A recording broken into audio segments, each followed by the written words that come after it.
Hai semua, apa kabar? Semoga kalian sehat-sehat aja ya.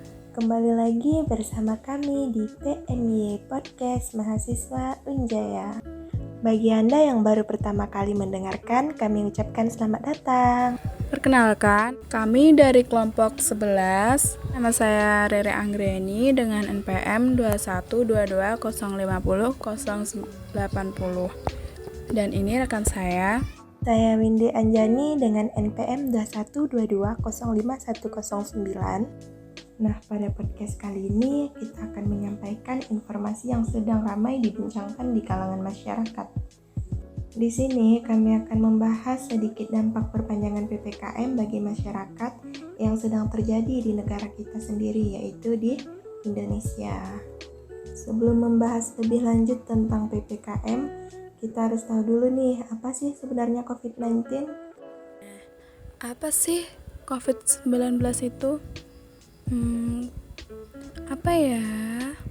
Coba tebak. Kita bahas dulu nih, apa sih itu COVID? Jadi COVID itu sebuah virus yang berasal dari Cina, tepatnya di Wuhan. Pada 11 Maret 2020, WHO secara resmi menyatakan bahwa COVID itu sebagai pandemi. Nah, pandemi sendiri itu sebuah kejadian di mana penyebarannya terjadi secara global di seluruh dunia. Dan awal Maret 2020, Bapak Jokowi itu mengumumkan ada 2 kasus pasien positif COVID-19 ini. Dengan adanya COVID-19 ini, membuat warga tuh menjadi cemas, gelisah, takut tertular COVID. Jadi tuh kayak gak karu-karuan gitu loh. Kalian tahu kan kayak gimana gitu takutnya masyarakat akan COVID ini. Nah, karena masalah ini nih, yang awalnya hanya diberlakukan protokol kesehatan, ternyata masih tidak bisa untuk mengatasi COVID-19 ini. Sehingga waktu itu pada awal tahun 2021, PPKM diberlakukan pada daerah atau kota yang sangat tinggi penyebaran COVID-19, misalnya di Jakarta.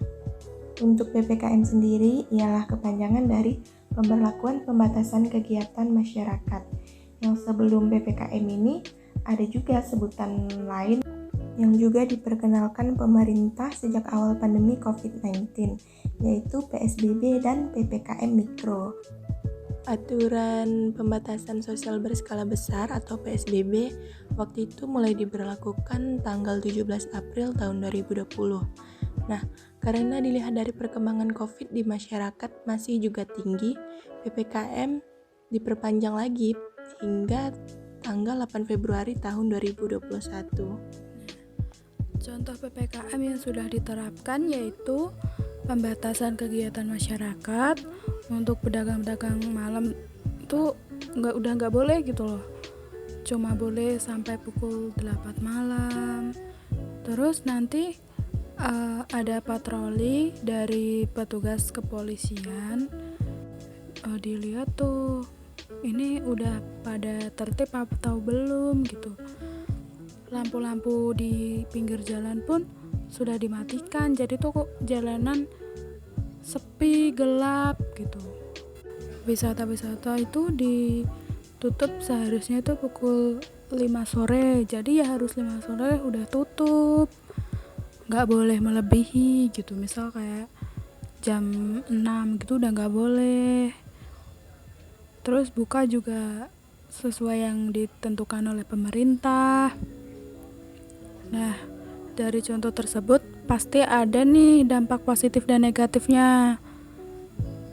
Menurut kalian tuh dampak positif dan negatif dari PPKM tuh apa sih? Untuk Windy sendiri, bagaimana tanggapan kamu tentang dampak dari PPKM tersebut? Menurut saya dengan adanya PPKM ini mengakibatkan dampak negatif terhadap masyarakat. Misalnya sulit untuk keluar rumah, khususnya untuk memenuhi kebutuhan hidup, dapat mengakibatkan stres di rumah, dan juga kurangnya ilmu dari pendidikan yang disebabkan karena sekolah ditutup ini. yang mungkin ya bagi sebagian siswa atau mahasiswa itu menganggap bahwa dengan metode pembelajaran seperti ini kurang efektif daripada pembelajaran luring. Kalau untuk Rere sendiri gimana nih tanggapannya tentang PPKM yang diperpanjang ini? Kalau menurut saya sih adanya PPKM juga memberikan dampak positif. Salah satunya penurunan COVID-19 ini untuk mengurangi jumlah kematian juga. Soalnya dari sekian banyak masyarakat Indonesia sudah ribuan nyawa melayang gara-gara COVID ini. Dan untuk masalah pembelajaran kan bisa dilakukan secara luring. Jika kasus tersebut sudah menurun, kita pun bisa memakai masker saat ada kelas, menjaga jarak setidaknya 1 meter, mencuci tangan, membawa hand sanitizer pun juga perlu. Secara tidak langsung kita sudah menerapkan protokol kan. Soalnya protokol kesehatan itu juga penting bagi kita. Mungkin masih ada faktor-faktor lain yang menyebabkan terjadinya PPKM ini kan. Iya, dampak positifnya di situ sih ya. Tetapi kan PPKM ini masyarakat menghadapi banyak sekali masalah sosial, apalagi untuk masyarakat kecil, dan dapat menyebabkan angka kemiskinan di Indonesia itu semakin meningkat. Gimana? Tertarik kan dengan pembahasan kita? Seru banget kan bahas bareng kita mengenai perpanjangan PPKM?